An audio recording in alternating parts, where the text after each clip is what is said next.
Subscribe करें हमारे channel Amor Mathematics को एंड लेटेस्ट वीडियो नोटिफिकेशन के लिए इस बेल आइकन को दबाएं। Hello friends, welcome to Amor Mathematics. Amor Mathematics में आप सबका स्वागत है। गाइस, आज हम बात करने वाले हैं ईडब्ल्यूएस रिजर्वेशन के बारे में।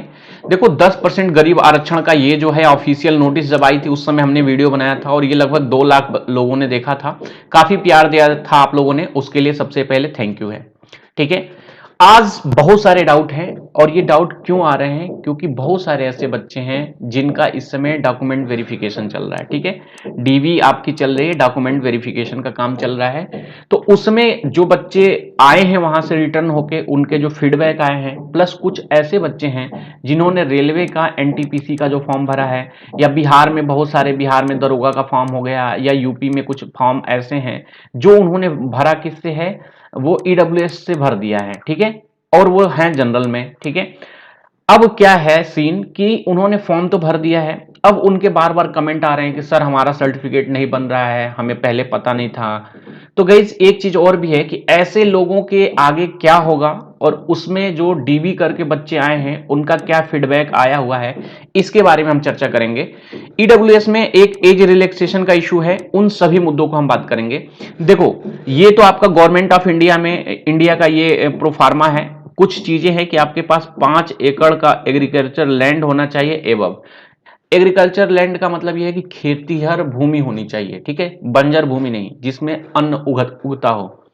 ठीक है, प्लॉट जो एक फ्लैट आपका 1000 स्क्वायर फीट है उससे ज्यादा नहीं होनी चाहिए। प्लॉट जो है वो 100 यार्ड से ज्यादा नहीं होना चाहिए नोटिफाइड म्युनिसिपैलिटी में। और रेसिडेंशियल प्लॉट अब 2000 स्क्वायर यार्ड्स एवं in area other than the notified municipality. कहने का मतलब यह है कि ये कुछ क्राइटेरिया है, अगर इसको आप फुलफिल करते हो तो आप क्या है, एलिजिबल हो ईडब्ल्यूएस सर्टिफिकेट पाने के।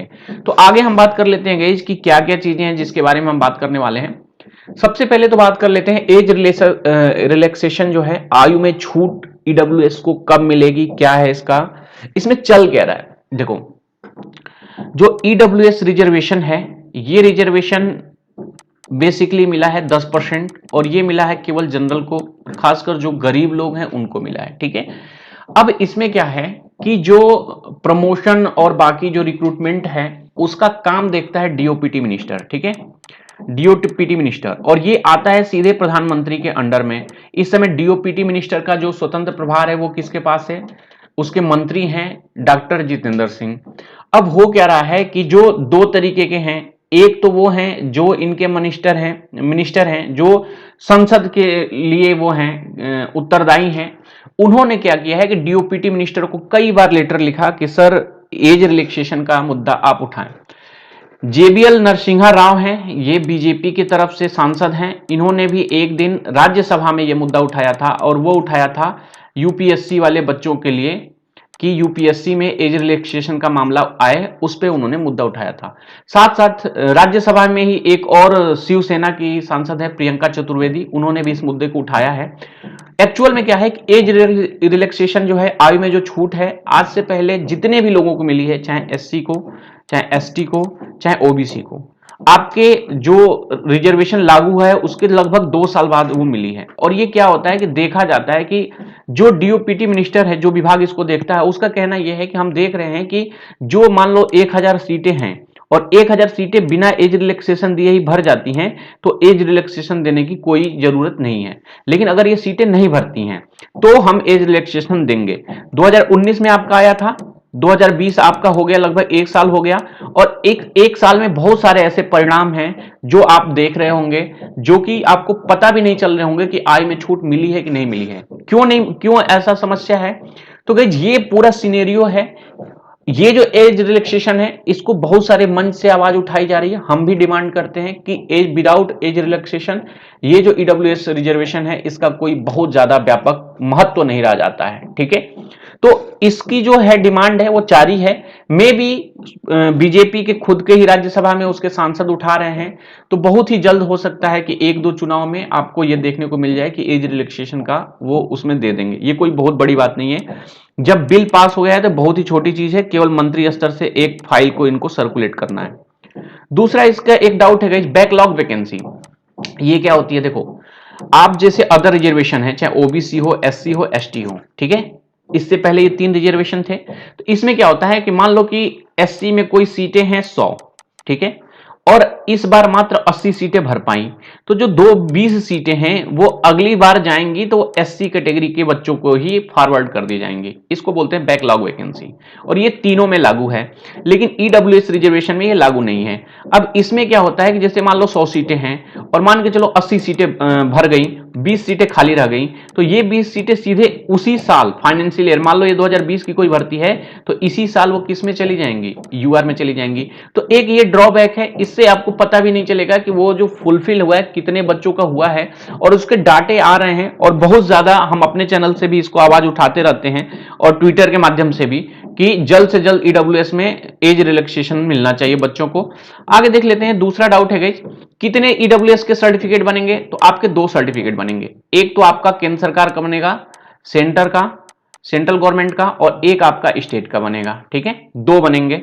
दूसरा आपका डाउट है, केंद्र सरकार ईडब्ल्यूएस सर्टिफिकेट कब से कब तक मान्य है? देखो इसके बारे में हम जवाब दे दें। अगर हम यूपी की बात करें तो केंद्र सरकार का जनरली क्या है, फाइनेंशियल ईयर तक, 31 मार्च आपका फाइनेंशियल ईयर होता है, तो जब भी आप बनाओ 31 मार्च को रिन्यू करना पड़ता है, ऐसा इन्होंने दिया है। आपका स्टेट जैसे कि है उसमें आपका क्या है उसके हिसाब से आप देख लेना, लेकिन सेंट्रल गवर्नमेंट का यही रूल है कि 1 साल के लिए ये वैलिड अभी कर रहे हैं, ठीक है, जो यूपी में अभी सिनेरियो देख रहे हैं या बाकी चीजें हैं, 1 साल के लिए फाइनेंशियल ईयर में, मतलब जब भी आप बनाओ 31 मार्च के बाद से आपको रिन्यू करना पड़ेगा। और ये कब से कब तक मान्य है ये तो हो गया। और दूसरी बात है कि सेंट्रल गवर्नमेंट का कहां कहां लग सकता है, तो ध्यान से देखना, सेंट्रल गवर्नमेंट की जितनी जॉब है, चाहे एसएससी है, यूपीएससी है, बैंक है, रेलवे है, सब में ये सर्टिफिकेट मान्य होगा। साथ साथ ये सर्टिफिकेट को यूपी में, स्टेट में भी ये मान्य कर रहे हैं, ठीक है, ठीक है, इतनी बातें क्लियर हो गई। अब आगे बढ़ते हैं, दूसरा जो पॉइंट है उसके बारे में देख लेते हैं। राज्य सरकार का ईडब्ल्यूएस सर्टिफिकेट, देखो राज्य सरकार का ईडब्ल्यूएस सर्टिफिकेट जिस राज्य ने आपको सर्टिफिकेट दिया है उसी राज्य में मान्य होगा। और ये कब से कब तक होगा, ये 1 साल के लिए है, और ये जनरली जो मान्य कर रहे हैं कई जगह डिफरेंट टाइप से है, यूपी में या बाकी और जगह हम आसपास के जो भी राज्य देखते हैं तो वो ये क्या करते हैं कि पूरे 1 साल के लिए मान्य कर रहे हैं, ठीक है, जब से ये बनेगा उससे 1 साल तक के लिए मान्य कर रहे हैं, ठीक है। ये 2 चीजें हैं, इसमें आपका डाउट क्लियर हो गया होगा। अब देखो एक चीज है जो सबसे बड़ा डाउट था, उसको देख लेते हैं कि फॉर्म में ईडब्ल्यूएस डाल दिया गया है, मतलब आपने सर्टिफिकेट, जैसे मान लो आप जनरल कैटेगरी से हो, आपने किसका डाल दिया है, ईडब्ल्यूएस से डाल दिया है, लेकिन सर्टिफिकेट नहीं बना है, किसी कारण से नहीं बना है, उस पर हम बात करेंगे।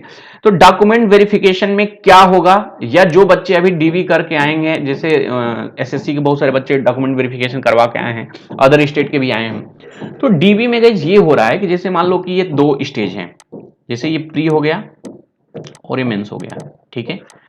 अगर प्री और मेंस दोनों आप यूआर से निकाल रहे हो, अनरिजर्व कैटेगरी से निकाल रहे हो, और भले ही आपने ईडब्ल्यूएस में आपने फॉर्म भरा है तो आपका सिलेक्शन हो जाएगा, उस समय जब आप डीवी कराने जाओगे तो आपको एक्सेप्ट कर लिया जाएगा।